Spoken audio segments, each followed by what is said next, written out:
Hello, I'm Sandra, and today I'm making another video. And in my previous video, I talked about competition in college and how crazy it gets, especially in the sciences.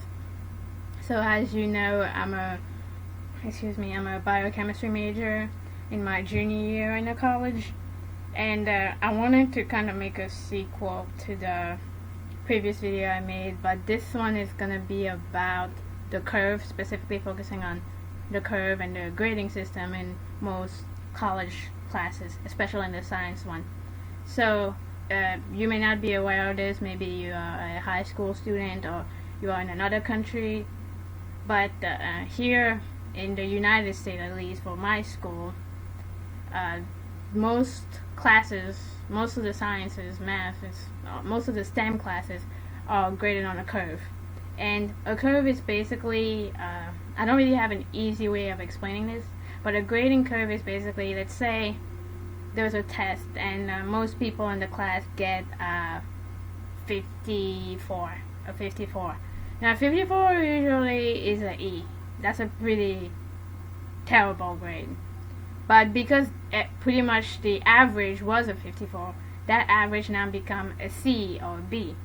So if you did above the average, you have a higher chance of getting an A. If you do below the average, you will get maybe a C or D, which is still better than what a 54 actually is. So basically what the curve does is it kind of increases the competition in college, as I said in my previous video, because everyone is so concerned with beating the curve. So all you have to do to get an A in your class is just do better than everybody else. So it's not about you learning, it's just about you beating everyone else. Because of the curve, there are pros and cons to a curve. Some of the pros are because of the curve, a lot of time the tests are just pretty much memorization based. You just have to remember whatever the professor said or whatever was in the book to get the grade that you want, and you just have to hope that everybody else does really bad. So by comparison, you do well and then you get your A. Now, I'm gonna go into a little more detail about how I feel about the curve and how it's impacted me and some of my friends. So basically, my freshman year of high school, I was already a declared biochemistry major.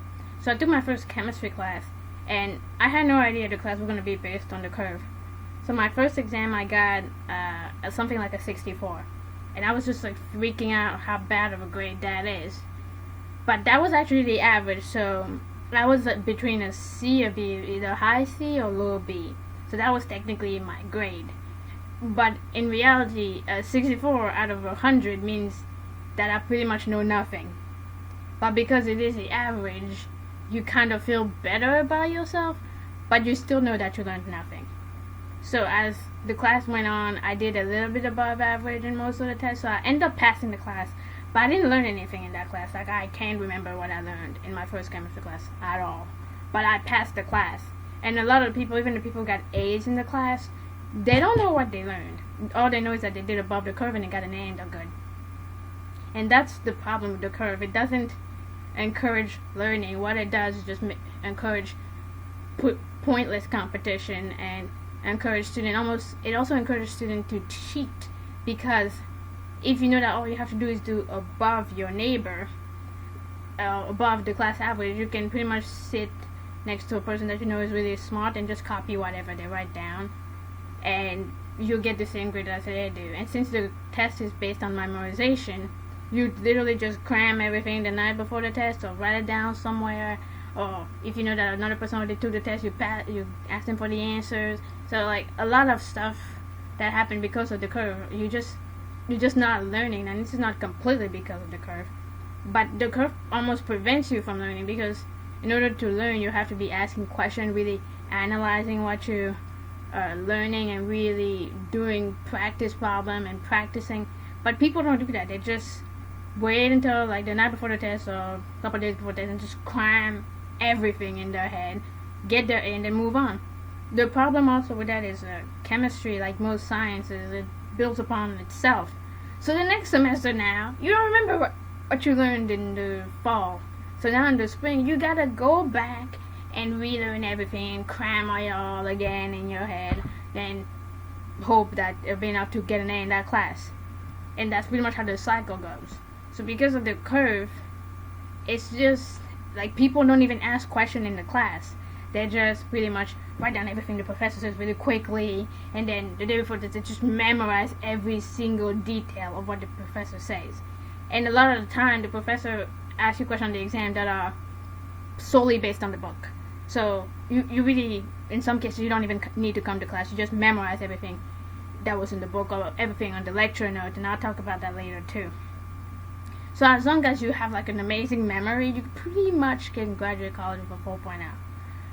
But later on, then when you get out in the real world, if anybody asks you what you learned or how it applies to the real world, especially if you're learning a science, you won't be able to know. Like you can ask a lot of the biology, chemistry major out there, they can't tell you what they learned or how it applies to the world around them because they didn't actually learn it. They just memorized it the day before the test, then got an A, then moved on. But they don't know what they're doing. And these are the same people who are trying to become doctors, pharmacists, and all this stuff, and they don't actually know what they're doing. They just memorized it and got a good GPA. That's pretty much all. Now you have students who actually do study, and because they take the time to really study the material, they sometimes fall behind or don't get as good of a grade. So now to compete with people who just memorize everything, you also memorize everything. You forget about actually understanding, actually questioning the material, actually trying to understand the concept. Forget that. You're just trying to get an A. You get that A, you get your diploma or whatever, your degree, and you haven't learned anything. So really you wasted 4 years of your life to get this piece of paper, but you don't know what you learned if you did learn something. The other thing with that is when everyone is so obsessed with memorization, it kind of it also creates this environment where students will pretty much go to the professor's office hours and ask questions like, what's going to be on the test? What should we study? But study doesn't mean study. They mean what should we memorize? What chapter is this on? Sometimes everything is connected. Like last semester I took my thermodynamics class, and everything was connected. It was all about energy. So everything, we went from enthalpy, entropy, and free energy. It's all connected. So when you go to the professor and ask, what should I study? Well, the professor will say the whole thing, of course, because it's all connected. But because these students are just used to memorizing stuff, they want you to just break it down in specific topic so they can just regurgitate it all during the exam. And they don't know what they're doing. So basically that's my opinion on the curve and the grading system in college. Personally, I hate the curve. I think it sucks. I can't stand it. And I wish there was a different way of grading the class so that people can actually ask questions and discuss the material instead of just like memorizing everything without knowing what it means. So leave me some comment below. Let me know if this is just my school, or maybe it's also the same in your school. Especially if you're from another country, let me know.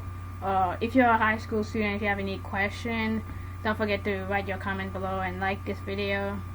Alright, thank you. See you later.